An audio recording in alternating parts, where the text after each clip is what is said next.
మనమందరం కూడా కళ్ళు మూసుకున్నట్లయితే చిన్న ప్రార్థన చేసుకుని వాక్య భాగాన్ని ధ్యానించుకుందాం. పరిశుద్ధులైన తండ్రి, మీకు పరిశుద్ధమైన పాదములకు స్తోత్రములు చెల్లించుకుంటున్నాం. ఈ ప్రాముఖ్యమైన సమయంలో ప్రభు, ఈ లోకంలో మమ్మల్ని బ్రతికించేది మీ వాక్యము. యుగయుగంలో మమ్మల్ని జీవింపచేయని నీ వాక్యము, నీ పరలోక రాజ్యానికి చేర్చేది వాక్యము ప్రభు. అయ్యా, ఆ వాక్యంలో తండ్రి దేవదాసురాన్ని నిలబడిస్తున్నారా, నన్ను పూర్తిగా మీ సిలువ చాటును బయలు చేసి మాతో సూటిగా తేటగా మాట్లాడండి. ఈ వాక్యము ప్రభా జీవము గలదై రెండంచులు గల ఖడ్గము గలదై ప్రభా, ప్రతి ఒక్క హృదయాంతరంగంలోకి చొచ్చుకుని పోవడానికి ప్రతి ఒక్కరూ ప్రభా ఈ రాకడికి ఆయుధపరిచేవారు ఉండడానికి సహాయం దయచేయమని సమస్తాన్ని మీ చేతికి అప్పగిస్తూ త్వరగా రాబోతున్న యేసు పరిశుద్ధ నామములో అడుగుచున్నాము తండ్రి, ఆమేన్. ఈ జాకెట్కి సంబంధించినటువంటి దేవాలయానికి వందనాలు. కూడి వచ్చిన మీ అందరికీ కూడా వందనాలు చెల్లిస్తూ ఉన్నాను. ఈ యొక్క సమయంలో వాక్య భాగాన్ని ధ్యానం చేసుకుందాం. లూకాసు వార్త 18వ అధ్యాయము 35వ వచనం చదువుకుందాం. ఆయన యెరికో పట్టణమునకు సమీపించినప్పుడు ఒక గుడ్డివాడు త్రోవ ప్రక్కన కూర్చుండి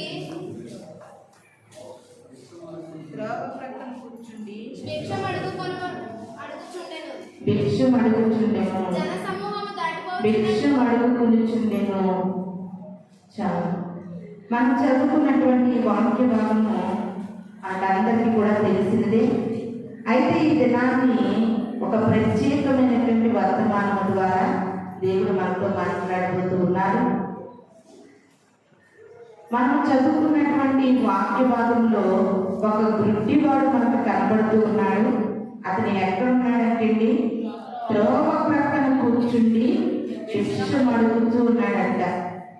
ఆ సమయంలో జన సమూహం కూడా దాటిపోతుండగా చప్పుడు విని ఆ స్థలానికి యేసుక్రీస్తు ప్రభువు వారు వస్తున్నారని తెలుసుకుని ఆ గుడ్డివాడు దావీదు కుమారుడా నన్ను కరుణించమని కేకలు వేస్తున్నట్లుగా మనం చూస్తూ ఉన్నాం. అయితే ప్రియమైనటువంటి దేవుని సంగమా, ఈ యొక్క సమయంలో గుడ్డివాడు ఎక్కడ ఉన్నాడండి? త్రోవ ప్రక్కన కూర్చుని ఉన్నాడు. ఎందుకంటే అతనికి కళ్ళు కనిపించవు కనుక అతను త్రోవ ప్రక్కన ఉంటేనే అతనికి సేఫ్టీ, అతనికి మంచిది. త్రోవ ప్రక్కన ఉంటే త్రోవలో ఉన్నాడు అనుకోండి, ఏదో ఒక వెహికల్ వచ్చి అతన్ని గుద్దుకుని వెళ్ళిపోతుందని అతనికి కళ్ళు లేవు కనుక త్రోవ ప్రక్కన ఉన్నాడు. మనం చాలా జాగ్రత్తగా ఆలోచిస్తే త్రోవ ప్రక్కన ఉన్నటువంటి గుడ్డివాడు ఆ యొక్క మార్గము గుండా యేసుక్రీస్తు ప్రభువు వారు వస్తున్నారని తెలుసుకుని ఆ గుడ్డివాడికి ఒక ఆశ కలిగి ఉన్నాడనమాట. ఏంటంటే ఎప్పుడు చూసినా సరే నా జీవితము ఇట్టి రీతిగానే కొనసాగుతుంది, ఎప్పుడు చూసినా నేను వృత్తితరముగా ఉన్నది మొదలుకుని నా జీవితము ఒక త్రోవ ప్రక్క జీవితముగానే మిగిలిపోతూ ఉంది. అందరి వలె నేను సంతోషించడానికి, అందరిలాగా నేను త్రోవలో నడవడానికి నా జీవితం ఏమి ప్రభా త్రోవ ప్రక్కనే ఉండిపోతుందని గుడ్డివాడు ఎన్నో రోజులుగా బాధపడి ఉంటాడు. ప్రేమ దేవుని సంగమా, ఎప్పుడైతే ఆ యొక్క దేవుని కూడా వస్తున్నటువంటి జన సమూహముల యొక్క కాళ్ళు చప్పుడు విని గుడ్డివాడు అక్కడ వారిని అడుగుతూ ఉన్నాడు. ఏమనంటే, ఏంటి ఇక్కడ నుండి ఎవరు వెళ్తున్నారు? ఈ జన సమూహం యొక్క చప్పుడు విన్నానంటే అతను చూడడానికి కన్నులు లేవు కనుక చప్పుడు విని ఈ దారిని ఎవరు వెళ్తున్నారు అని అడిగినప్పుడు అక్కడ వారందరూ కూడా యేసుక్రీస్తు ప్రభు వారి దారిని వెళుతున్నారు అంటే ఆ గుడ్డివాడు ఏమనుకున్నాడంటే, ఇదే నా జీవితంలో మంచి అవకాశం అని యేసుక్రీస్తు మొదలుపెట్టాడు? దావీదు కుమారుడా నన్ను కరుణించుమని కేకలు వేసినట్లుగా మనం ఇక్కడ చూస్తూ ఉన్నాం. ప్రియమైన దేవుని సంగమా, ఈ దినము మనము నేర్చుకుంటున్నటువంటి వాక్య పఠనం ఏంటంటే త్రోవ ప్రక్కన పడిన వాని యొక్క గుడ్డివాని జీవితము. ఈ దినాన్ని ఎంతో మంది దేవుని ఎరిగి కూడా గుడ్డితనంగా బ్రతుకుతున్నటువంటి క్రైస్తవులు ఎంతో మంది దేవునికి కనబడతా ఉన్నారు. వారు అనుకుంటున్నారు మేము త్రోవలో ఉన్నాం అనుకుంటున్నారు, కానీ దేవుని దృష్టిలో వారు ఎక్కడున్నట్లుగా ఉన్నారంటే త్రోవ ప్రక్కన ఉన్నట్లుగా దేవునికి మన జీవితాలు కనబడుతూ ఉన్నాయి. అందుకనే బైబిల్ గ్రంథం ఏం చెప్తుందంటే ఆత్మీయమైన నేత్రాలు ప్రతి ఒక్కరిలోనే ఉంటాయంటే. ఏ నేత్రాలు? ఆత్మీయమైన నేత్రాలు. మనం అందరం చూస్తున్న నేత్రాలు ఏంటి? శారీరకమైనటువంటి నేత్రాలు మనం అందరం చూడగలుగుతున్నాం. దేవుని కొన్ని సంవత్సరాలుగా తెలుసుకుని దేవునిలో జీవిస్తూ దేవుని సహవాసంలో ఉంటున్నటువంటి అనేకమైన క్రైస్తవుల జీవితములలో ఆత్మీయ నేత్రములు మూయబడి ఉన్నవి. ఇంకా వాక్యం ఏమంటుందంటే మన యొక్క ఆత్మీయ నేత్రాలు తెరవకుండా ఉండడానికి ఈ లోక దేవత మనకి గుడ్డితనం కలిగజేస్తుందంటే. మనకేం కలిగిస్తుంది? గుడ్డితనం కలిగిస్తుంది. ఈ యొక్క గుడ్డివాడు త్రోవ ప్రక్కన ఉండి తన జీవితంలో చూడలేని స్థితిలో ఉన్నప్పుడు యేసుక్రీస్తు ఆ దారికి వస్తున్నాడని గ్రహించి తన యొక్క శక్తి కొలదిగా దేవుని పిలవడము, కేకలు వేయడము మొదలుపెట్టాడు. ప్రియమైన దేవుని సంగమా, జనం ఈ గుడ్డివాని ద్వారా ఈ త్రోవ ప్రక్కన ఉండేటటువంటి ఈ మనుష్యుని ద్వారా మనం ఒక చక్కని సందేశాన్ని నేర్చుకోబోతున్నాం. త్రోవ ప్రక్కన పడి ఉండటం అనేది అది చాలా దైన్యమైనటువంటి జీవితం. మనము కూడా ఎక్కడికైనా దేవాలయానికి కానీ ఏదైనా స్థలాలకు కానీ మనం వెళ్ళామనుకోండి, భిక్ష అడుగుకునేవారు, కుంటివారు, కుష్టి రోగులు, గుడ్డి వారు ఎక్కడ ఉంటారు? త్రోవ సైడ్గా ఉంటారు, కానీ వారు మధ్యలో ఉండడానికి వీలు లేదు. వారు పక్కనే ఉండాలి, వారి జీవితము ప్రక్కనే ఉండాలి.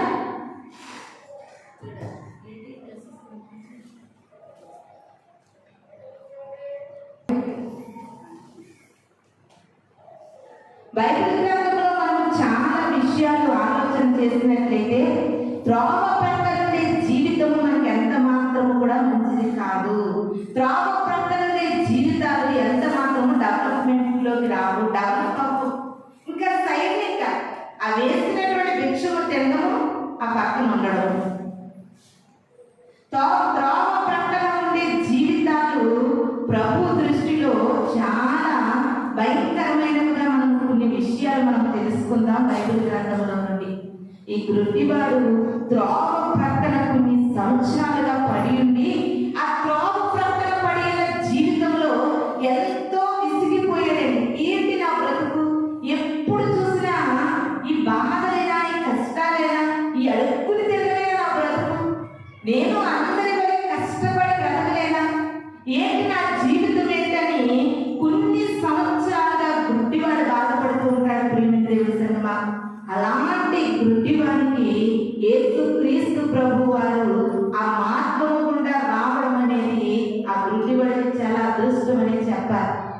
ఎందుకంటే ఒక్కొక్కసారి మనకి ఏమనిపిస్తుందంటే ఇంక నేను ఎలాగా గుడ్డివాడిని, నేను ఎలాగా గుడ్డితనంతో బాధపడుతున్నాను కనుక ఇంకా చాలా సగం మట్టుకు నా జీవితం అయిపోయింది, మిగతా జీవితం ఎలా అడుక్కుంటూ బతికేయచ్చు కదా అని కొంతమంది అనుకుంటారు. కానీ మనము చదువుకునేటువంటి గుడ్డివాడు అటువంటి వాడు కాదండి.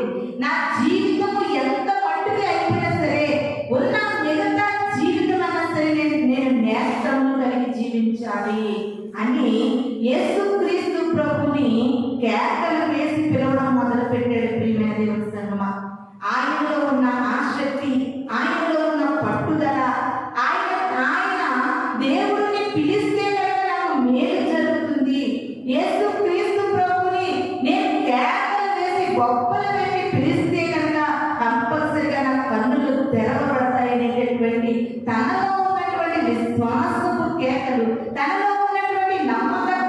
కేకలు యేసు క్రీస్తు ప్రభుని ఆ గుడ్డి వాడి దగ్గర ఆగిపోయినట్లుగా చేసే ప్రియమైన దేవుని సంగమా. ఎప్పుడైతే యేసు క్రీస్తు ప్రభు వారు గుడ్డి వాడి చేత నిలిచారో వెంటనే ఆ గుడ్డి వాడిని స్వస్థపరచగా వారికి చూపు పొందినట్లుగా మనం జీవ గ్రంథంలో తెలుసుకుంటూ ఉన్నాం. ఈ సమయంలో ఆడ గుడ్డివాడు కదా అనుకుంటున్నామేమో. మనకి 2 రకాల కన్నులు ఉన్నాయండి. ఒకటి శారీరకమైన కన్నులు, 2 ఆత్మీయమైన నేత్రాలు. 2 ఆత్మీయమైన నేత్రాలు. ఈ దినము క్రైస్తవులందరూ అనుకుంటున్నారు, నా కళ్ళు బాగానే ఉన్నాయి, నా అవయవాలు బాగానే ఉన్నాయి, ఇంకా నా జీవితం ఒక మాదిరిగా ఒక స్థితిలో పోతూ ఉంది అని క్రైస్తవులు ఈ ఆత్మీయమైన నేత్రాల సంగతి ఆలోచించడం పక్కన పడేసి, నాకంటూ నాలో ఒక ఆత్మీయమైన నేత్రాలు ఉన్నాయని గ్రహించలేక క్రైస్తవులు అసలు ఈ విషయాన్నే ఆలోచించట్లేదండి. ఎవరు కూడా ఈ విషయాన్నే మనకంటూ క్రైస్తవులుగా జీవిస్తున్న మనకి, బాప్తిజం పొంది రక్షణలోనికి వచ్చిన మనకి ఆత్మీయమైన నేత్రాలు ఉన్నాయి. ప్రియమైన దేవుని సంగమా, ఇది నాని వాక్యము మనతో మాట్లాడుతూ ఉంటుండగా మన ఆత్మీయమైన నేత్రాలు తెరవబడి ఉన్నాయా, ఇంకా ఆత్మీయమైన నేత్రాలు గుడ్డితనంతో ఉండి మనము బాధపడుతూ ఉన్నామనేది ఇది నాన్న మనము తెలుసుకోవాలి. ప్రియమైన దేవుని సంగమా, ప్రియుడైన యోహాను పద్మసులో ప్రియమైన యేసుని స్వరూపము, ప్రియమారతుతి బహుధన్యుడాయే, ప్రియ ప్రభు నిన్ను చూడలేము. హల్లెలూయా, హల్లెలూయా. ఆ యొక్క పద్మాసు ద్వీపంలో అపోస్తులైనటువంటి యోహాను గారి యొక్క ఆత్మీయ నేత్రాలు తెరవబడినప్పుడు యోహాను గారు ప్రియుడైన దేవుని చూస్తూ ఉన్నారు. ప్రియమైన దేవుని సంగమా, అలాగే యోహాను గారు దేవుని ఆ యొక్క చిత్తము చొప్పున ఆ యొక్క పద్మాసు ద్వీపంలో ఉంటుండగా దేవుడు కొన్ని తరాలకి కొన్ని సంవత్సరాలకి జరగబోయేటటువంటి దేవుని రాకడ యొక్క సూచనలన్నీ కూడా ప్రకటన గ్రంథము ద్వారా యోహాను గారు తెలియజేస్తే యోహాను గారు ప్రకటన గ్రంథాన్ని రాసేయండి.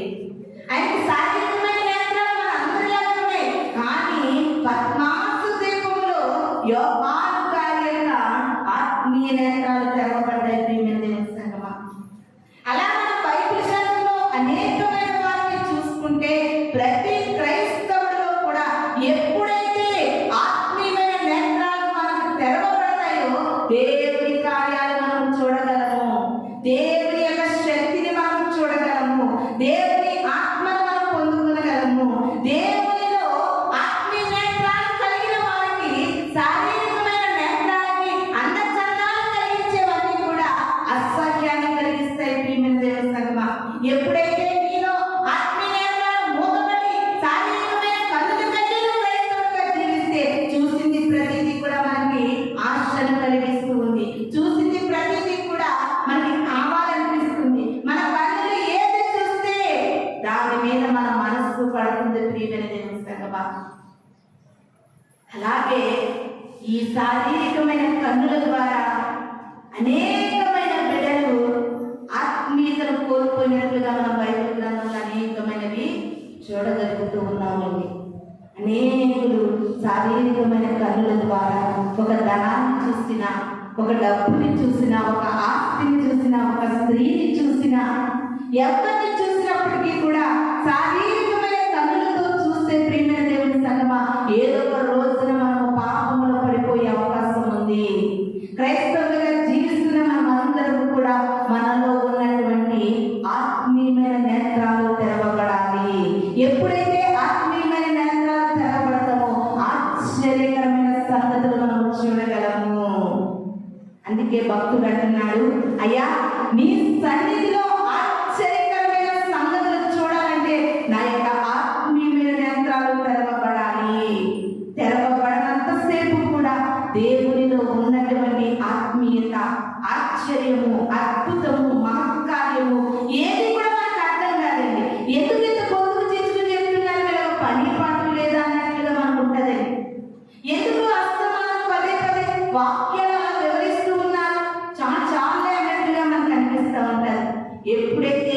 మనలో ఆత్మీయ నేత్రాలు తెరవబడతాయో ప్రియమైన దేవుని సంగమా, దేవుని కొరకు మనలో రోజు రోజుకి కూడా దేవుని యొక్క ఆత్మను వర్ధిల్లాలనిపిస్తూ ఉంటారు. ఆనాడు గుడ్డి వారి యొక్క జీవితాన్ని దినాన్ని దేవుడు మన కళ్ళ ముందు పెడుతూ ఉన్నాడండి. త్రోవ ప్రక్కన పడిపోయి ఉన్నారు గుడ్డి వారు. నీవు కూడా ఈ దినాన్ని త్రోవలో ఉన్నావా? త్రోవ ప్రక్కన ఉన్నావా? మార్గంలో ఉన్నావా? మార్గము ప్రక్కన పడిపోయి ఉన్నావా? ఒకవేళ నీకు అనుకోవచ్చు, నేను మంచిగా ఉన్నాను, నేను బాగానే నడుస్తున్నాను, బాగానే ఉన్నాను అని నువ్వు అనుకుంటున్నావేమో ప్రియమైన దేవుని సంగమా. లేదు లేదు, నువ్వు త్రోవ ప్రక్కన కలిగిన జీవితం కనుక నీకుంటే నీ ఆత్మీయ నేత్రాలు ఇంకను కూడా తెరవబడలేదు. ఎందుకంటే మనము నమ్ముకున్న దేవుడు రాజమార్గం గుండా వచ్చే దేవుడండి.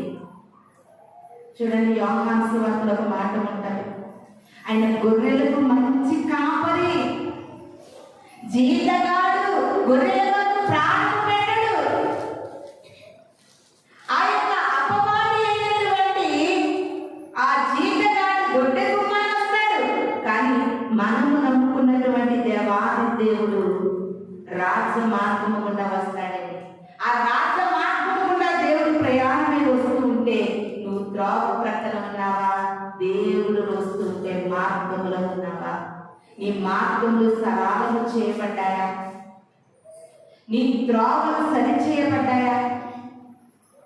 ఎన్నో సంవత్సరాల త్రోవ ప్రక్కన ఉండి విసిగిపోయిన గుడ్డివాడి దినాన్ని మనకు ఒక పాఠాన్ని నేర్పిస్తూ ఉన్నాడు. యేసు క్రీస్తు ప్రభు వారు గుడ్డివాడి దగ్గరికి రాగానే ఆయన కన్నులు తెరవబడినట్లుగా ఈ దినాన్ని ఆయన వాక్య రూపముగా మన మధ్యకు వచ్చినప్పుడు నీ ఆత్మీయ నేత్రాలు తెరవబడుతున్నాయా? తెరవబడాలనే ఒక ఆశ నీకుందా? నా ఆత్మీయ నేత్రాలు తెరుచుకుని దేవుని యొక్క కార్యాలు నేను చూడాలి అనేటటువంటి ఆలోచన మనం కలిగి ఉన్నామా లేదా అనేది మనం ఒకసారి జ్ఞాపకం చేసుకోవాలి ప్రియమైన దేవుని సంగమా. అదేవిధంగా అదే లూకా సువార్త 10వ అధ్యాయం 31-32 వచనాలు చూసుకుందామండి. అప్పుడు ఒక యాజకుడు ఆ త్రోవను వెళ్ళుట తటస్థించెను. ప్రక్కగా పోయెను. అలాగుననే లేవీయుల చోటికి వచ్చి ప్రక్కగా పోయెను. ఈ యొక్క స్టోరీ కూడా మన అందరికీ తెలిసిందే. ఒక ప్రయాణికుడు ఏం చేస్తూ ఉన్నాడంటే, ఒక మనుష్యుడు యెరూషలేము నుండి ఎరుకోకు ప్రయాణమైపోతూ ఉంటే మధ్యలో దొంగలు ఏం చేశారండి, అతని చిదగొట్టి అతని దగ్గర ఉన్నటువంటి ద్రవ్యాన్ని, అతని వస్త్రాలను దొంగిలించి చావబాది ఎక్కడ పడేశారంటండి? త్రోవ ప్రక్కన పడేశారు. ఆ చావబాది ప్రక్కన పడేస్తుంటే ఆ మార్గం గుండా ఒక యాజకుడు వెళుతున్నాడంట. వెళ్ళి అనుకున్నాడంట, వీడిని కనుక నేను లేవనిస్తే నేను వీడికి ఎంతో కొంత ఖర్చు పెట్టాలి అని ప్రక్కన లేకపోతున్నాడంటే. అలాగే ఇంకొక లేవీయుడు వచ్చాడు. అతను కూడా దెబ్బలతో గాయాలతో కొట్టిపెట్లాడుతున్న వ్యక్తికి కొంచెం వాటర్ అలా పట్టించకుండా, వాటర్ పట్టిస్తే నాకే తగులుకుంటుందేమన్నట్టుగా ప్రక్కన వెళ్ళిపోతున్నాడండి. అప్పుడు సమరయుడు వచ్చి దెబ్బలతో పడి ఉన్న వాడిని చూసి ప్రక్కన వెళ్ళిపోకుండా అతని మీద జాలి పడ్డాడట. ఆ సమరయుడే మనము నమ్ముకుంటున్నటువంటి యేసు క్రీస్తు ప్రభువు వారు. ఇది రాని నువ్వు త్రోవ ప్రక్కన ఉన్నటువంటి జీవితాన్ని కలిగి ఉన్నావా? లేకపోతే ఈ లోకంలో అనేక పరిస్థితులతో నలిగిపోయి, విసిగిపోయి, వేసారిపోయి అసలు ఈ జీవితము ఎలా ఉండాలో కూడా తెలియనటువంటి స్థితిలో ఉన్నటువంటి బిడ్డల అనేక మంది ఒక ప్రక్కన పడిపోయిన వారిగా ఉంటే, ఈ లోకంలో ఎంతో మంది బంధువులు, స్నేహితులు మన అనుకున్న వారే ప్రక్క నుండి వెళ్ళిపోవచ్చు. కానీ నీవు నమ్ముకుంటున్న దేవుడు ఒక సమరయుడు వలె ప్రక్క నుండి పోకుండా నీ దగ్గర ఆగుతాడు. ప్రియమైన దేవుని సంగమా, ఎన్నోసార్లు మనం ఎన్నెన్నో సాక్ష్యాలు వింటుంటాం, ఎన్నో కథలు వింటుంటాం, ఎన్నో స్టోరీలు వింటుంటాం. పరిస్థితులన్నీ బాగుంటే అందరూ మన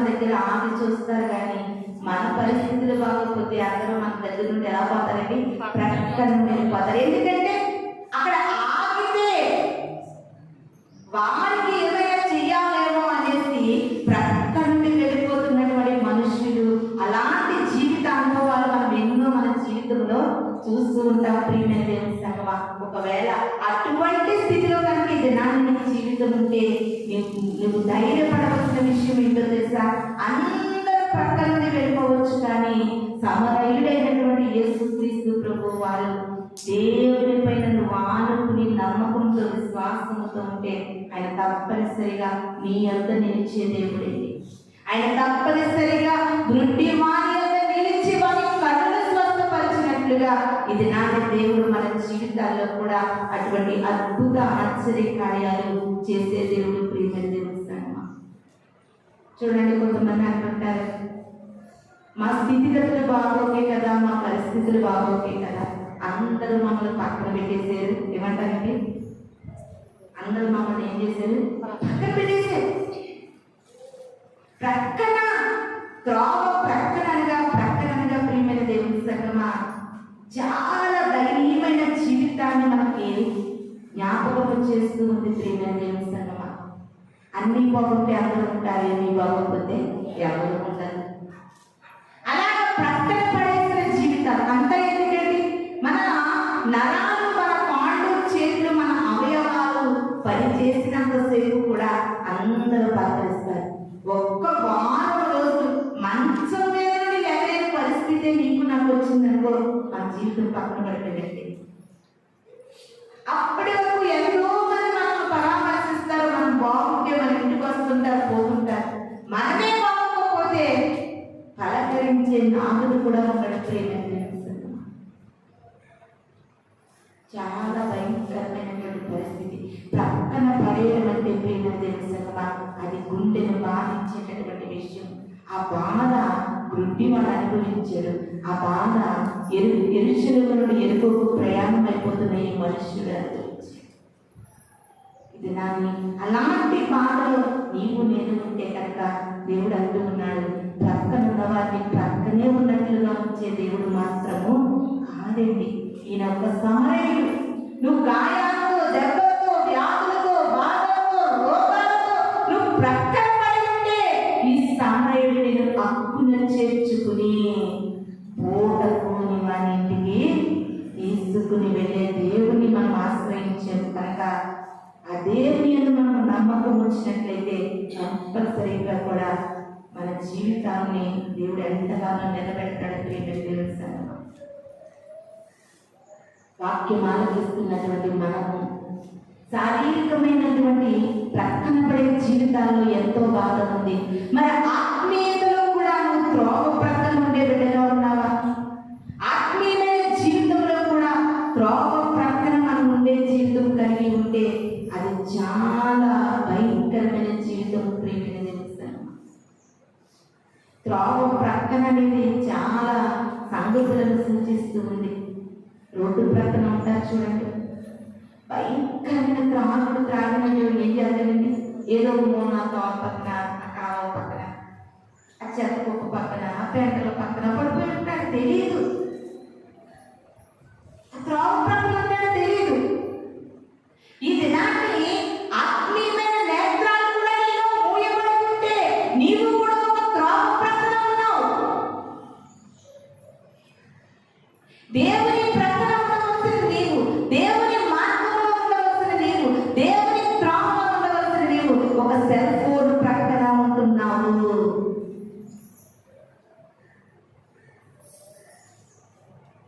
ఒక అబద్ధాల ప్రక్కన ఉంటున్నావు.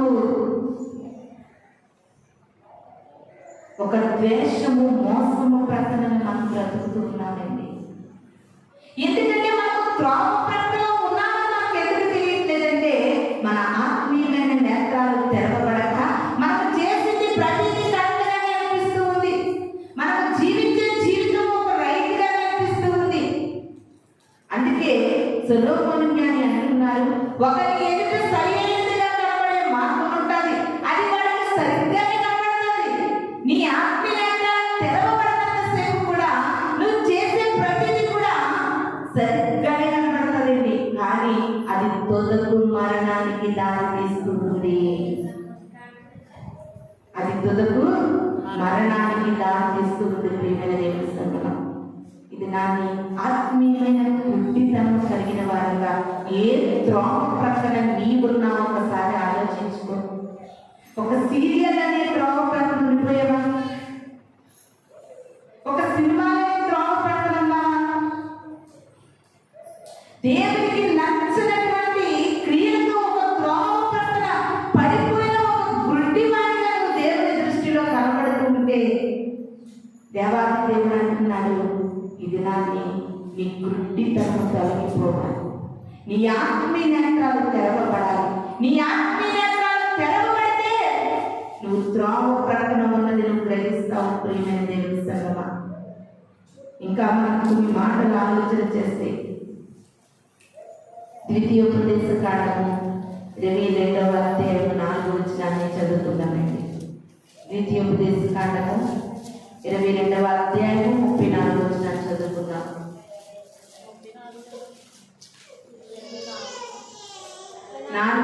22వ అధ్యాయం 4వ వచనం.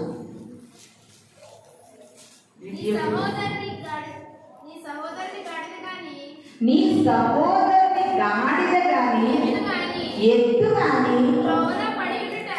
త్రోవలో పడియుట నీవు చూచిన యెడల వాటిని చూడనట్లు కన్నులు మూసుకొనక వాటిని లేవనెత్తుటకు అగత్యముగా సహాయం చేయవలెను. హల్లెలూయా. ద్వితీయోపదేశ కాండంలో దేవుడు ముందుగానే ఒక మాటను మనకు తెలియజేసేది ఏంటంటే, మనకి తెలిసిన సహోదరుని యొక్క గాడిద కానీ ఎద్దు కానీ ఒకవేళ ఏ దెబ్బో తగిలి ఏదో పరిస్థితులు విషమించి పడిపోయి ఉంటేనంటండి, కంపల్సరిగా మనము దాని దగ్గరకు వెళ్ళి చూసి లేవనెత్తాలంట. ఎందుకు ఈ మాట సెలవిస్తున్నానంటే, ఎరుకో నుండి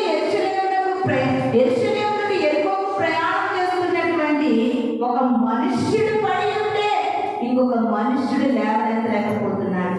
దేవుడు ఏమంటున్నాడు, మనుష్యుని వరకు వద్దు, నీకు తెలిసిన వారి యొక్క ఎద్దు కానీ గాడిద కానీ ఏదైనా వారికి సంబంధించిన జంతువు ఏదైనా కానీ అక్కడ ఒకవేళ ఏదైనా మిస్టేక్స్ జరిగి ఏదైనా ప్రమాదం జరిగి పడిపోతే నువ్వు దాన్ని లేవనెత్తాలి అంటే ఆ నోరు లేని జీవినే లేవనెత్తమంటే దేవుడు ఈ యొక్క ప్రకటన వచ్చేసరికి సాటి మనిషి దెబ్బలతో గాయాలతో పడిపోతే యాజకుడు పట్టించుకోలేదు, లేవీయుడు పట్టించుకోలేదు.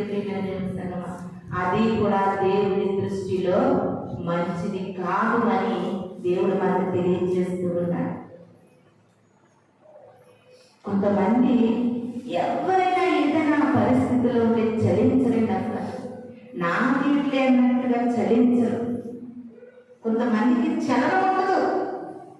కొంతమంది ఎవరికైనా బాధలు కలిగితే నా బాధ అన్నట్టుగా చలిస్తారు. అలా చలించాలనే వాక్యం మాకు సెలవిస్తూ ఉంది. ప్రియమైన దేవుని సంగమా, అలా చలింపు మనలో ఉండాలి. ఎందుకంటే మనం నమ్ముకున్నటువంటి యేసుక్రీస్తు ప్రభు వారు ప్రేమతో మనకి ప్రాణాన్ని అర్పించినట్లుగా మనము కూడా ఇతరుల ఎడల ప్రేమ కలిగిన వారముగా ఉండాలి.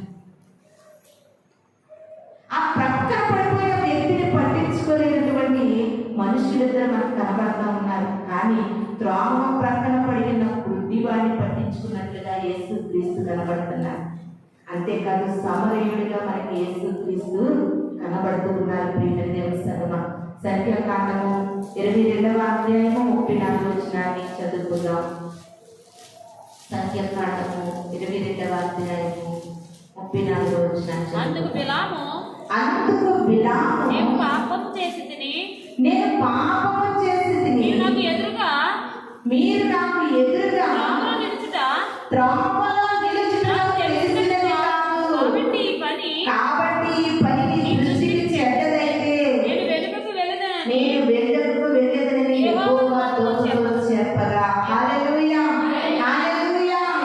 ఒకవేళ మనకు దేవునికి ఇష్టం లేనటువంటి పనులు ఏమన్నా చేసినా తెలిసినప్పుడు త్రోవలోనంటండి దేవుని యొక్క దూత కానీ లేకపోతే దేవుడు ఏదో రూపంగా నేను ఆ పనిలో నుండి తప్పించడానికి ఆ త్రోవలో మనకి ఏర్పాటు చేస్తాడంటే అయినప్పటికీ కూడా మనము పట్టించుకోకుండా అది ఎదురుపడి ఏదైనా పాపము పని మనం చేయడానికి వెళ్తున్నాం అనుకోండి, ఎవరైనా మనకు తెలిసిన వారే మన కంట్లో పడి మనకు ఎదురయ్యారనుకో, మనం ఏం చేస్తామంటే వాళ్ళు త్రోవలో వస్తూ ఉంటే మనము ముఖము తిప్పుకుని త్రోవ ప్రక్క నుండి వెళ్ళిపోవడానికి ప్రయత్నం చేస్తాం.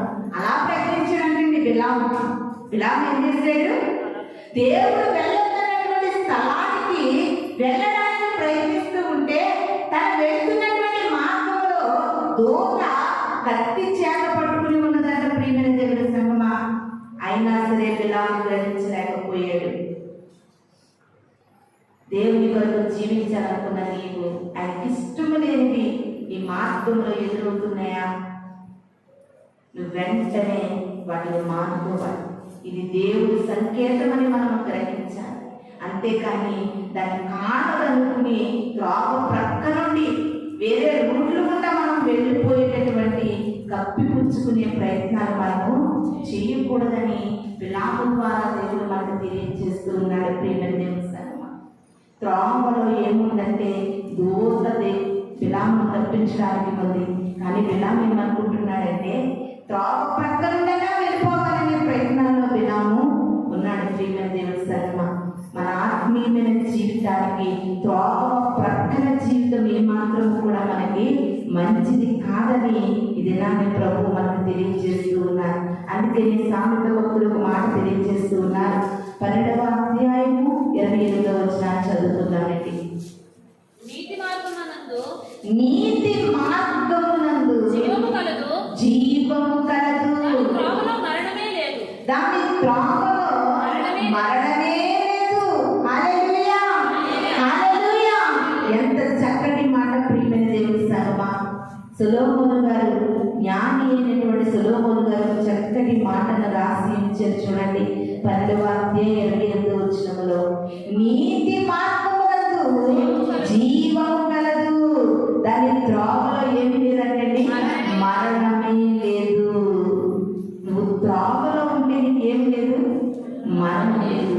కానీ నీ నా ఆత్మీయమైన జీవితం ఎక్కడ ఉంటుందంటే త్రోవ ప్రక్కన ఉంటుంది.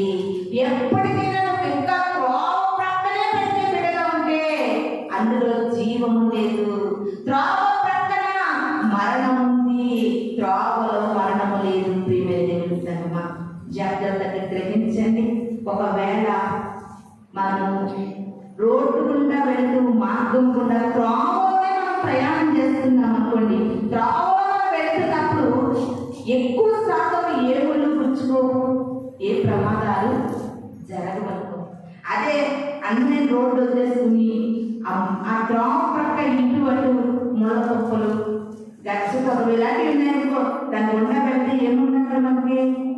ఏదోటి పుచ్చుకుంటాయి, ఏదోటి గీరుకుంటాయి, ఏదోటి ప్రమాదము ఉంది. ప్రియమైన దేవుని సంగమా, అలాంటి నీతి మార్గం అనే త్రోవలో మనం జీవిస్తే దానిలో మరణమే లేదు. రాత్రికాలం మనం చెప్పుకున్నాం కదండి, నీతి మరణము నుండి రక్షిస్తుంది. నీతిగా బ్రతకడానికి ప్రతి క్రైస్తవుడు కూడా ప్రయత్నించాలి. ఎందుకంటే ఆ నీతి మార్గంలో ఏం లేదంటే మరణం లేదు. ఆ నీతి మార్గంలో మరణము లేదు. ఆ నీతి మార్గంలో జీవము కలదు, దాని త్రోవలో మరణమే లేదు అని వాక్యము మనతో మాట్లాడుతూ ఉంది. ప్రియమైన దేవుని సంగమా, అందుకనే గుడ్డివాడు త్రోవ ప్రక్కన ఉండడానికి ఏమాత్రం ఇష్టపడలేదు. ఎంత చక్కగా రాశారు. త్రోవ ప్రక్క నుండి భిక్ష పడుకుంటూ ఉన్నాడు గుడ్డివాడు. ఆ గుడ్డివాడికి అలా త్రోవ ప్రక్కన ఉండడం అసలు ఇష్టం లేదు. ఇదే దేవుని నమ్ముకున్న నీవు ఏ ప్రక్కన ఉండిపోతున్నావు?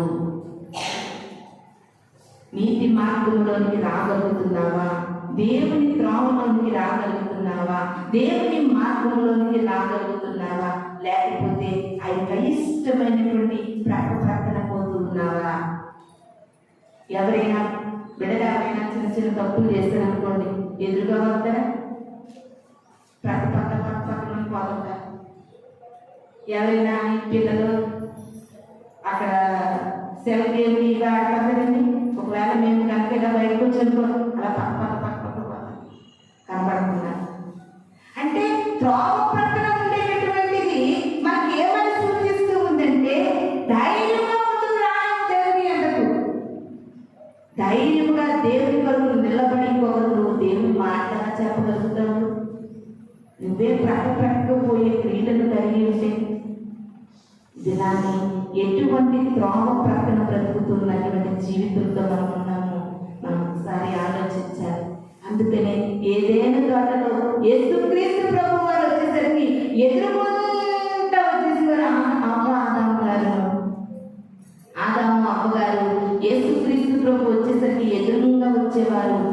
ఒక రోజు ఆయన వద్దన్నటువంటి పండు తినడం వల్ల, ఆయన వద్దన్న పని చేయడం వల్ల, ఆయన మళ్ళీ చెప్పేది ఈ పండు తినదంటే వీళ్ళు తినడం వల్ల దేవుడు వచ్చేసరికి ఎదురుగుండా రాకుండా చెట్లు పక్కన చెట్లు చాటులు దాకుంటున్నారు. ప్రియమైన దేవుని సంగమా, ఎప్పుడైతే నీలో దేవునికి నచ్చనటువంటి ఒక తప్పు ఉందో, దేవునికి నచ్చనటువంటి ఒక క్రియ నీలో ఉంటే నువ్వు దేవుని ఎదుట రాలేవు. ఆయన మార్గంలో నువ్వు ప్రవేశించలేవు. ప్రక్కకుండా వెళ్ళిపోతా ఉంటావు. ఆ త్రోవ ప్రక్కన పడిన జీవితము మనకంత మంచిది కాదు. ప్రియమైన దేవుని సంగమా, ఇంకొక మాట చూద్దాం. చూడండి, భయంకరమైనటువంటి క్రైస్తవులను హింసిస్తున్నటువంటి అపోస్తులైనటువంటి పౌలు గారు సౌలుగా ఉన్న దినాలలో దేవుడు ఎక్కడ సౌలును దర్శించడో మనం ఒకసారి ఆలోచన చేద్దాం. అపోస్తుల కార్యములు 26వ అధ్యాయం 11వ వచనాన్ని చదువుకుందామండి. అపోస్తుల కార్యములు 26వ అధ్యాయం 11వ వచనాన్ని చదువుకుందాం. రాజా మధ్యాహ్నమందు నా చుట్టూను నాతో కూడా వచ్చిన వారి చుట్టూను ఆకాశం కంటే సూర్య తేజస్సు కంటే మిక్కిలి ప్రకాశమానమైన ఒక వెలుగు త్రోవలో ప్రకాశించుట చూచితిని. హల్లెలూయా, హల్లెలూయా. చూడండి, సొలొమోను గారు అంటా ఉన్నారు, నీతి మార్గమునందు జీవము కలదు, దాని త్రోవలో మరణము లేదు. నీతి మార్గమునందు జీవము ఉంది, దాని త్రోవలో మరణము లేదు. ఇక్కడ సౌలు గారు పౌలుగా మార్చబడకుందండి. ఆ మధ్యాహ్న కాలమందు ఆ త్రోవలో వెలుగు ప్రకాశించడం చూచారంటండి. ఆ వెలుగు ఎలా ఉందంటే సూర్య తేజస్సు కంటే మిక్కిలి ప్రకాశమానమై ఉంది. నువ్వు నడిచేటటువంటి దేవుని త్రోవలో వెలుగు ఉంది. ఆ వెలుగులో కనుక నువ్వు నడవగలిగితే ఆ ప్రకాశము మన ముఖముల మీదకి ఆ కాంతి కలుగుతుంది. ప్రియమైన దేవుని సంగమా, త్రోవలో ఉంది వెలుగు, త్రోవ ప్రక్కన లేదు వెలుగు. ఆలోచన చేద్దాం. త్రోవలో సూర్య తేజస్సు కంటే ప్రకాశవంతమైన వెలుగు ఉందంటే ప్రియమైన దేవుని సంగమా, త్రోవ ప్రక్కన ఉన్న గుడ్డి వాడి కళ్ళు చీకటి అయిపోయినట్లుగా ఈ దినాన్ని నువ్వు త్రోవలో ఉంటేనే దేవుని వెలుగును నువ్వు చూడగలవు. ఆయన వెలుగును నువ్వు పొందుకోగలవు. ఆయన ప్రకాశాన్ని నువ్వు అనుభవించగలవు. ఇంకా చీకటి క్రియలు చేస్తూ, చీకటి జీవితాన్ని జీవిస్తూ, చీకటి బ్రతుకులోనే ఉంటూ ఇంకా త్రోవ ప్రక్కనే ఉండగలిగితే దేవుని వెలుగును వెంటనే చూడలేవు. ప్రియమైన దేవుని సంగమా, ఆయన వెలుగును, ఆయన ప్రసన్నతను, ఆయన ప్రకాశాన్ని మనం చూడాలంటే మన ఆత్మీయమైన నేత్రాలు తెరవబడాలి. ఆ నేత్రాలు తెరవబడినంతసేపు కూడా దేవుడు అంటే ఏంటో, వాక్యం అంటే ఏంటో, శక్తి అంటే ఏంటో, పరిశుద్ధాత్మ అంటే ఏంటో ఏమి గ్రహింపు ఉన్నదండి. ఎందుకంటే త్రోవ పక్కన చీకటి జీవితము, త్రోవలో వెలుగు ఉంది. త్రోవలో సూర్యుడి తేజస్సు కంటే కూడా వెలుగు ఉంది. ప్రియమైన దేవుని సంగమా, ఆ త్రోవలో ఆ వెలుగులో మరణము లేదు, ఆ వెలుగులో జీవం ఉంది. ప్రియమైన దేవుని సంగమా, ఇది నాని త్రోవ ప్రక్కన ఉండే జీవితముగా మనం మిగిలిపోతున్నామా, లేకపోతే ప్రక్కన ఉండేటటువంటి అసహ్యమైన క్రియలను విడిచిపెట్టి దేవుని త్రోవలోనికి వచ్చే వారంగా మనం ఉన్నామా లేదా అనేది మనం పరిశీలించుకోవాలండి. అదేవిధంగా అపోస్తలుల కార్యములు 8వ అధ్యాయము 36వ వచనం చదువుకుందాం. అపోస్తలుల కార్యాలు. వారు త్రోవలో వెళ్ళుచుండగా వారు త్రోవలో వెళ్ళుచుండగా నీళ్లున్న ఒక చోటికి వచ్చినప్పుడు నపుంసకుడు ఇదిగో నీళ్లు నాకు బాప్తిస్మమిచ్చుటకు ఆటంకమేమని అడిగి రథము నిలుపుమని ఆజ్ఞాపించెను. ఇక్కడ మనకు కనబడుతున్నటువంటి వ్యక్తి ప్రియమైన దేవుని సంగమా, త్రోవలో వెలుచుండగా నీళ్లు కనిపించే అంటే ఏం కనిపించే? నీళ్లు కనిపిస్తే వెంటనే రథం ఆపి నాకు వెంటనే బాప్తిస్మం అంటున్నారు ప్రియమైన దేవుని సంగమా. ఇది నా బాప్తిస్మం అనే నీటి ద్వారా పొందుకున్న బాప్తిస్మాలు పొందుకున్న బిడ్డలు కూడా ఎంతో మంది త్రోవలో లేనిది త్రోవ ప్రక్కన పడి ఉన్నారు. మనము త్రోవలో ఉండాలి ప్రియమైన దేవుని సంగమా. త్రోవలో ఉన్న మనకి నీళ్లు దొరుకుతున్నాయి. నీటి ద్వారా బాప్తిస్మం పొంది ఒక ఆలోచన లేకుండా, ఒక సిద్ధపాటు లేకుండా బాప్తిస్మాలు తీసుకున్నటువంటి బిడ్డలందరూ కూడా ఇది నా త్రోవ ప్రక్కన పడినట్లుగా మనకు కనబడతా ఉన్నారు. ఇప్పటి వరకు కూడా త్రోవలో ఉండడం వల్ల, త్రోవ ప్రక్కన ఉండడం వల్ల ఏమేమి సంగతులు గ్రహించేమో ఇప్పటి వరకు అనేకమైన మాటలు మనము నేర్చుకున్నాం. త్రోవ ప్రక్కన ఉన్న గుడ్డివాడు భయంకరమైనటువంటి జీవితాన్ని, దైవీయమైన జీవితాన్ని అనుభవిస్తూ ఉన్నాడు. త్రోవ ప్రక్కన ఆ ప్రక్కన పడిపోయి యెరూషలేము నుండి యెరికోకు ప్రయాణం అయిపోతున్నాయి. దొంగల చేతిలో చిక్కినటువంటి ఒక మనుష్యుడి ప్రక్కన అందరూ పోతున్నారు కానీ ఎవరు పట్టించుకోలేదు. అదేవిధంగా ద్వితీయోపదేశ కాండంలో మోషే గారి ద్వారా దేవుడు ఆజ్ఞాపిస్తున్నాడు ఏంటంటే, త్రోవ ప్రక్కన నీ సహోదరుడు ఎద్దైనా గాడిదైనా పడిపోతే, త్రోవలో పడిపోయినా, త్రోవ ప్రక్కన పడిపోయినా నువ్వు చూస్తే కనుక కంపల్సరీగా కూడా నువ్వు అక్కడ చలించి అక్కడ నువ్వు ఏదో నీ చేయదగిన పని నువ్వు చేయాలని మోషే గారి ద్వారా దేవుడు హెచ్చరిస్తూ ఉన్నాడండి. ఇప్పటి వరకు అనేకమైన సంగతులు మనం నేర్చుకున్నాం ప్రియమైన దేవుని సంగమా. ఈ దినాన్ని మనం చెప్పుకునే మాట, సూటిగా చెప్పే మాట ఏంటంటే, నీ ఆత్మీయ జీవితం త్రోవ ప్రక్కన పడిపోయినట్లుగా ఉండకూడదు. నువ్వు త్రోవలోనికి రావాలి. నువ్వు త్రోవలోనికి రాగలిగితే ప్రకాశవంతమైన వెలుగు నిన్ను దర్శిస్తూ ఉంది. నీ ఆత్మీయమైన నేత్రాలు తెరవబడితే తప్ప నువ్వు త్రోవలోనికి రాలేవు. ఎప్పుడైతే ఆత్మీయమైన నేత్రాలు తెరవబడ్డాయో అప్పుడు నువ్వు త్రోవలోనికి వస్తావు ప్రియమైన దేవుని. ఆ గుడ్డివాడి యొక్క శారీరకమైన కన్నులు తెరవబడినంతసేపు కూడా త్రోవ ప్రక్కనే భిక్షం అనుకుంటూ ఉన్నాడు. ఎప్పుడైతే తన కన్నులు తెరవబడ్డాయో ఆయన మార్గంలోనికి వచ్చినట్లుగా మనకు కనబడతా ఉంది. వాక్యం ఆలోచిస్తున్న నీవు ఏ ప్రక్కన ఉన్నావు, లేకపోతే ఏ త్రోవలో మనం ఉన్నామా లేదా, దేవుని యొక్క త్రోవలో మనం ఉన్నామా లేదా, యథార్థమైన త్రోవలు ఎందు మనం ఉన్నామా లేదా, నీతి మార్గంలో మనం ఉన్నామా లేదా, మనం ఒకసారి మనలను మనము పరిశీలించుకోవాలి. లాస్ట్గా మనకందరికీ తెలుసు, యేసు క్రీస్తు ప్రభువుల వారు ఉపమాన రీతిగా తెలియజేసినటువంటి విత్తనాల కథ మనందరికీ తెలిసిందే ప్రియమైన దేవుని సంగమా. అక్కడ కూడా దేవాది దేవుడు ఒక చక్కటి మాట పలుకుతూ ఉన్నారు. మత్తయి సువార్త 13వ అధ్యాయము 19వ వచనాన్ని చదువుకున్నాం ప్రియమైన దేవుని సంగమా. మత్తయి సువార్త 13వ అధ్యాయము 19వ వచనం. విత్తువాని కూర్చిన ఉపమాన భాగము వినుడి. ఎవడైనను రాజ్యమును కూర్చిన వాక్యము గ్రహింపకయుండగా దుష్టుడు వచ్చి మన హృదయములో వెత్తబడిన దానిని ఎత్తుకొని పోవును. త్రోవ ప్రక్కన వెత్తబడిన వాడు వీడే. హల్లెలూయా, హల్లెలూయా.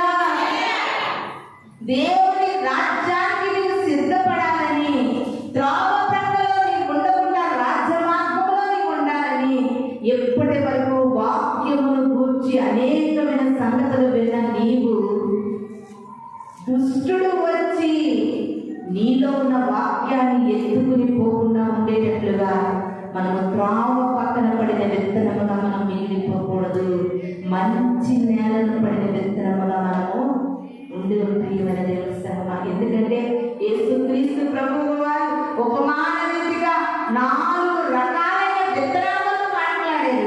కొన్ని విత్తనాలు ఎక్కడ పడిపోయి రాతి నేలను పడిపోయి, కొన్ని విత్తనాలు ఎక్కడ పడిపోయి మొండ్ల పొదల్లో పడిపోయి, కొన్ని ఎక్కడ పడ్డాయి తెలుసా? త్రోవ ప్రక్కన పడ్డాయి. ఎంతో వాక్యం విస్తరిస్తూ ఉంది. ఎన్నో వాక్యాలు నీతో సూటిగా తేటగా మాట్లాడుతూ ఉంటే ఈ వాక్యాలు వింటున్నటువంటి నీ జీవితం ఎక్కడ ఉంది అనుకున్నావు? త్రోవ ప్రక్కన ఉంది. ఈ త్రోవ ప్రక్కన ఎప్పుడైతే ఈ వాక్యము నీవు త్రోవ ప్రక్కన పడేస్తూ ఉన్నావో దుష్టుడు వచ్చి నీళ్ళ నుండి వాక్యం ఎత్తుకుని పోతాడంటే నువ్వు త్రోవ ప్రక్కన ఉండే విత్తనముగా ఉన్నావా? మంచి నేలను పడినటువంటి విత్తనముగా మనం ఉన్నాం. ఒకసారి ఆలోచించాలి ప్రియమైన దేవుని సంగమా.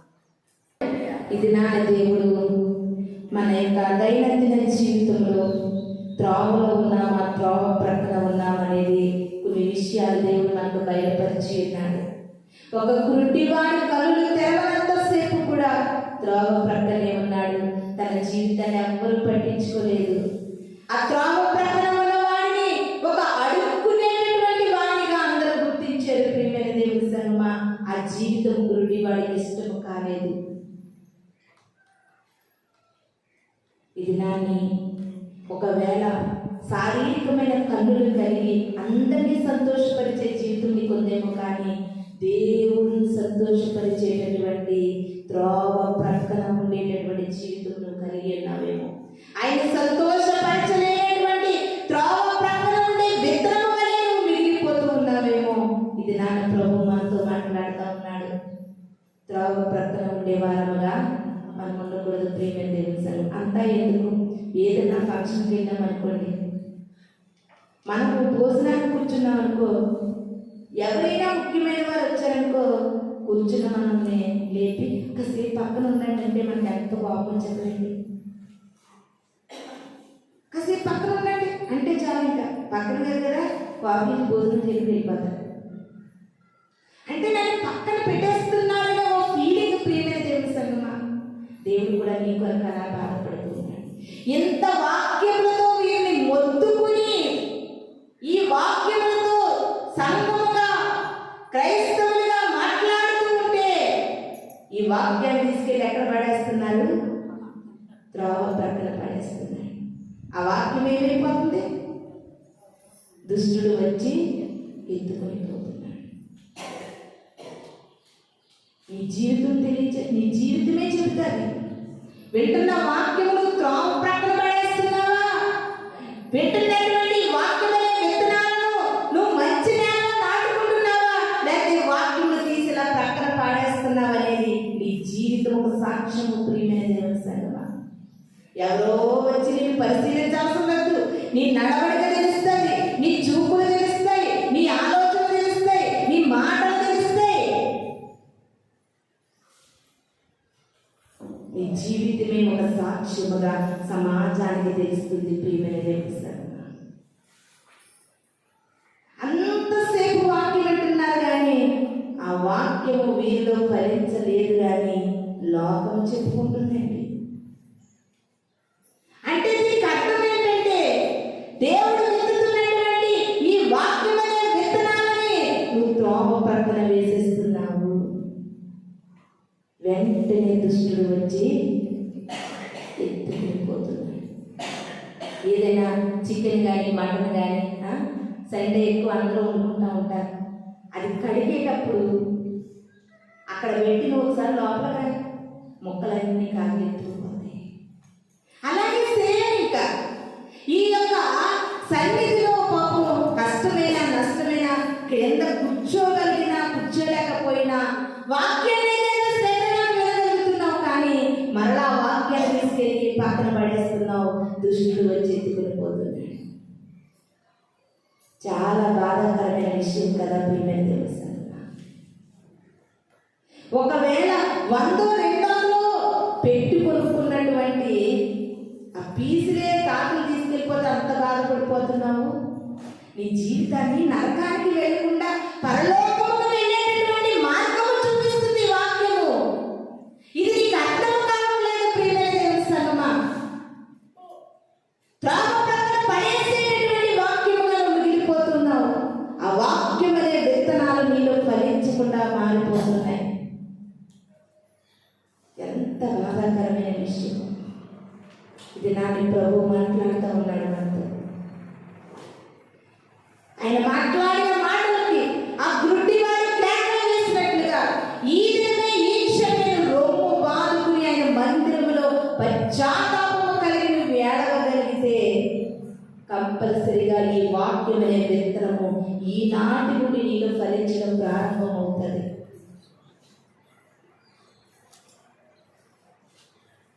క్రైస్తవులను చూసినా, క్రైస్తవ జీవితాలను చూసినా వాక్యం ఏమైపోతుంది, దేవుడు ఏమైపోతున్నాడు, వీరి జీవితాలు ఏమైపోతున్నాయి అన్నట్లుగా సేవకుల హృదయాల్లో ఒక ప్రశ్న ప్రియమైన దేవుడు. బాధ, వేదన. ఎందుకు వచ్చింది సేవ? ఎందుకు వచ్చింది? ఈ గంట నిలబడి చక్కగా ఒక అరగంట ఆరాధనలో నిలబడి హ్యాపీగా కూర్చుండిపోతారు మీరు. ఆరాధన దగ్గర నుండి వాక్యం అయ్యేంత వరకు లాస్ట్ మీ ప్రార్థన చేసేంత దగ్గర 3 గంటల సేపు నిలబడవలసి వస్తుంది. ఈ శ్రమ ఏమైపోతుంది, కష్టం ఏమైపోతుంది. చాలా బాధ అనిపిస్తుంది. గుడ్డివాడిగా ఉందనే జీవితము త్రోవ ప్రక్కన గుడ్డివాడిగా పడి ఉండకూడదని, నీ ఆత్మీయ నేత్రాలు తెరవబడాలని, ఈ యొక్క వాక్యం అనే విత్తనము నీలో ఫలించాలని దేవుడు నీ నుండి నా నుండి ఎంతో కోరుకుంటూ ఉన్నాడు. ఎందుకంటే ఈ వాక్యం అనే విత్తనము నీలో ఫలిస్తే సామెతల గ్రంథంలో మనం చదువుకున్నట్లుగా నీతి మార్గమునందు జీవము కలదు, దాని త్రోవలో మరణమే లేదు. యుగ యుగాలు పట్టు కొరుక్కుంటూ అల్లాడిపోతూ ఆ నరకంలో నువ్వు ఏడ్చి బాధపడే కంటే కూడా దేవుని రాజ్యంలో మరణమే లేనటువంటి రాజ్యము, బాధ లేనటువంటి రాజ్యము, వ్యాధి లేనటువంటి రాజ్యము, కష్టము లేనటువంటి రాజ్యము, నష్టము లేనటువంటి రాజ్యము.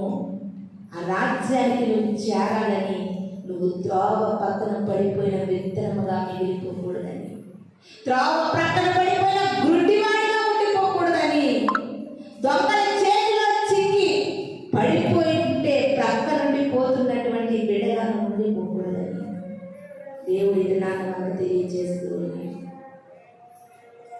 ఎక్కడ ఉంది నీ జీవితం? నీకు తెలుసు. ఏ త్రోవ ప్రక్కన నువ్వు పడిపోయావో నీకు తెలుసు. ప్రియమైన దేవుని సంగమా, ప్రతి ఆంతరంగాలు చూస్తున్న దేవుడికి తెలుసు. ఏ త్రోవ ప్రక్కన నీ ఆత్మీయ స్థితిని పడగొట్టేస్తున్నావో నీకు తెలుసు. ఆయన దగ్గర దాయడానికి ఏది లేదండి. ఆయన అన్ని చూస్తూ ఉన్న దేవుడు.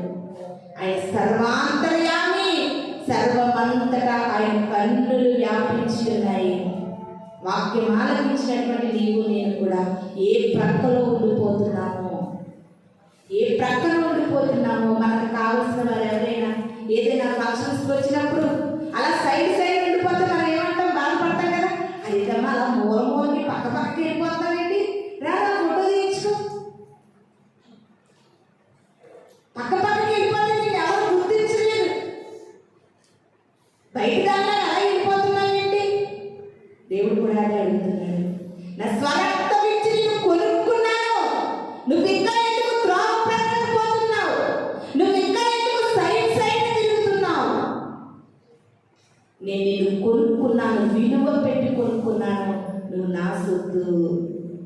ఆయన రాజమార్గంలో రా, నా త్రోవల ఎందురా అని దేవుడు వాపోతూ ఉన్నాడు. ప్రియమైన వాక్యం ఆలకిస్తున్నటువంటి నీ జీవితంలో, నా జీవితంలో పరిశీలించుకుందాం. ఏ త్రోవల పక్కన మనం పడిపోతున్నాము, ఏ త్రోవ ప్రక్కన ఈ వాక్యాన్ని భరిస్తున్నాము, మనకు మనం గ్రహించుకుని ఇది నాన్ని దేవుని త్రోవలో నిలిచి బిడ్డగా మనం అందరము ఉండాలని ఈ కొద్ది మాటలు మన వెనుకడిలో దీవించి ఆశీర్వదించిన గాక. చిన్న ప్రార్థన చేసుకుందాం. స్తోత్రము స్తోత్రము స్తోత్రము స్తోత్రము స్తోత్రములు పరిశుద్ధులైన తండ్రి, నీకు స్తోత్రములు చెల్లించుకుంటున్నాను. మా కొరకు మమ్మల్ని ప్రేమించి ఎంతో ఉన్నతమైన మాటలను మాకు వివరించి చెప్పినప్పటికీ ప్రభు, నీ వాక్యమును త్రావ ప్రక్కన పడేస్తున్న విత్తనపు వలె దుష్టుడు వచ్చి ఎత్తుకుని పోతూ ఉంటుండగా, అయ్యా మా కొరకు ప్రభు నువ్వు ఎంత వేదన చెందుతున్నావు తండ్రి. ఈ వాక్యము ఫలించకపోతే మేము పరలోకము చేరలేమని, అక్కడ సంతోషము మహిమానందము మేము పొందుకోలేమని మా కొరకు నువ్వు ఎంతగానో తప్పిస్తూ ఉన్నావు ప్రభు. నీ వాక్యము విన్న ప్రతి బిడ్డని పేరు పేరుని జ్ఞాపకం చేసుకుని ఈ వాక్యాన్ని ప్రతి హృదయంలో నీరు కట్టి ఫలింపచేయమని త్వరలో రాబోతున్న యేసు పరిశుద్ధ నామములో అడిగి వేడుకుని ప్రార్థిస్తున్నాను తండ్రి. ఆమేన్. మీ అందరికీ వందనాలు.